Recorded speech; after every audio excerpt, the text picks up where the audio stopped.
حضرت شاہ عبدالعزیز رحمۃ اللہ علیہ کے دور میں ایک پادری نے عیسائیت کی تبلیغ ایک عجیب انداز سے اختیار کیا کہ دلی کے ایک چوک میں کھڑے ہو کر لوگوں کے ہجوم میں یہ اعلان کیا کہ اے مسلمانوں، تم یہ کہتے ہو کہ ہمارے مذہب کی کتاب قرآن مجید سچی کتاب ہے، جبکہ میرا یہ دعویٰ ہے کہ سچی کتاب تو انجیل ہے جو ہمارے نبی پر نازل ہوئی۔ آج اس چوک پر بھرے ہجوم میں آگ جلاتے ہیں، تم بھی اپنی کتاب اس میں ڈالو اور میں اب بھی اپنی کتاب اس میں ڈالتا ہوں۔ جو کتاب سچی ہوگی وہ محفوظ رہے گی اور جو کتاب ناحق ہوگی وہ آگ میں جل جائے گی۔ لوگ دوڑے دوڑے آئے حضرت شاہ عبدالعزیز رحمۃ اللہ علیہ کی خدمت میں اور سارا ماجرا کہہ سنایا۔ آپ نے ان لوگوں سے کہا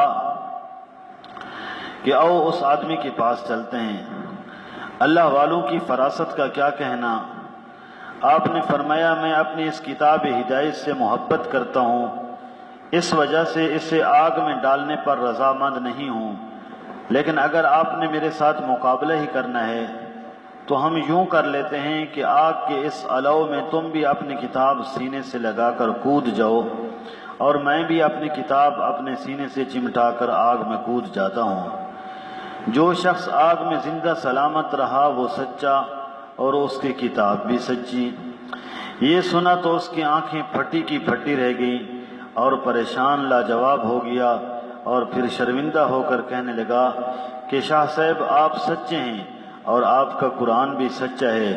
میں نے اس کتاب پر کچھ مثالہ وغیرہ لگایا ہوا تھا تاکہ یہ آگ میں جل نہ سکے اور یوں میں عیسائیت کا پرچار کر سکوں، لیکن آپ نے تو میری ساری تدابیر خاک میں ملا دی۔